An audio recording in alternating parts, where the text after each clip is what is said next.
এই সমাজের নারীদের ধ্বংসের ৮টি কারণ। এই ৮টি কারণে সাধারণত নারীরা ধ্বংস হয়ে যায়। এজন্য সে জামানার মহিলারা বেশিরভাগ জাহান্নামে চলে যাবে। নবী করিম সাল্লাল্লাহু আলাইহি ওয়াসাল্লাম মেরাজের রাত্রে যখন জাহান্নাম পরিভ্রমণ করতেছিল, এমন সময় তিনি দেখতে পেলেন অধিকাংশ মহিলারা, অধিকাংশ নারীরা জাহান্নামে চলে গেছে। এই জাহান্নামে নারীরা যাওয়ার কারণ হলো বেশ কিছু কারণ রয়েছে, তবে আমার গবেষণা অনুযায়ী নারীদের ধ্বংসের ৮টি কারণ রয়েছে। এর ভিতরে ১ নাম্বার কারণ হলো চোখের উপরের যে লোম আছে এই লোমগুলি উঠিয়ে ফেলে। আজ বর্তমান অধিকাংশ মহিলারা আল্লাহর দেওয়া নিয়ামত চোখের যে লোম আছে, চোখের যে ভ্রু আছে, এই ভ্রুগুলি দেখবেন বিভিন্ন বিউটি পার্লারে গিয়ে তারা উঠিয়ে ফেলে। এই মহিলা, যে মহিলা এই কাজটি করবে, এই মহিলা ধ্বংস হয়ে যাবে। এই মহিলার দুনিয়া ধ্বংস, আখিরাত ধ্বংস।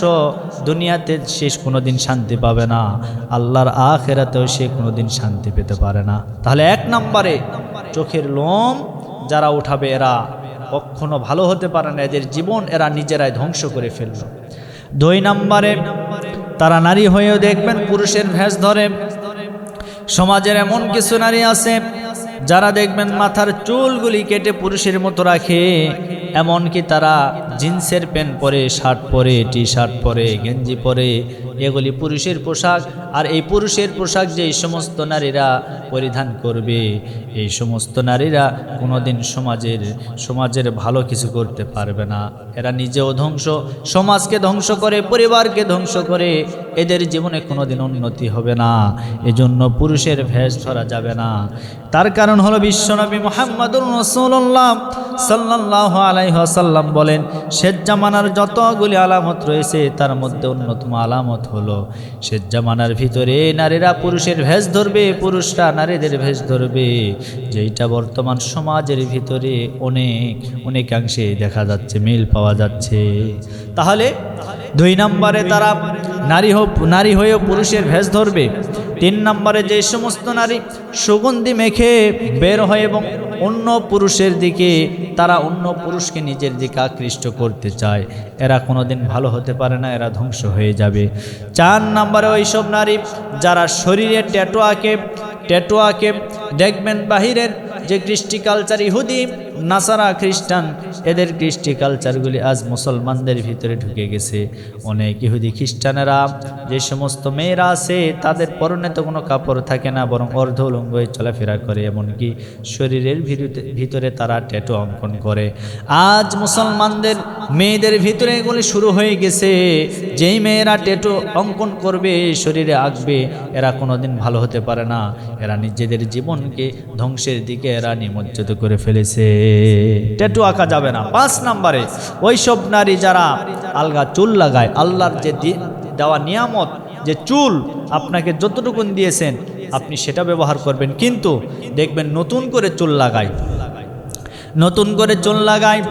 ও মা বোনেরা, আপনাদেরকে বলতেছি, আল্লাহ রাব্বুল আলামিন যা নিয়ামত দিয়েছেন, যা সৌন্দর্য দিয়েছেন, যা চুল দিয়েছেন, এগুলিকে হেফাজত করেন। এর বেশি কিছু লাগবে না। যদি আপনি করতে পারেন, দুনিয়া এবং আখিরাতে আল্লাহ রাব্বুল আলামিন আপনাকে কল্যাণ দান করবে। তাহলে ওই সমস্ত নারীরা যারা আলগা চুল লাগায়। ৬ নম্বরে ওইসব নারী যারা স্বামীর রোজগার অসন্তুষ্ট থাকে।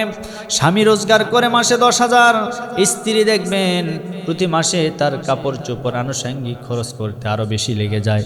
এজন্য স্বামীর ইনকামের উপরে সন্তুষ্ট থাকতে পারে না। যে স্বামীদের উপরে সন্তুষ্ট থাকতে পারে না, ওই স্বামীরা দেখবেন অধিকাংশ সময় অবৈধভাবে টাকা রোজগার করার চেষ্টা করে। এই যে অবৈধভাবে সংসারে টাকা রোজগার করার চেষ্টা করলো, স্ত্রীর কারণে যারা এই কাজ করবে তারা তো ধ্বংস হয়ে যাবে।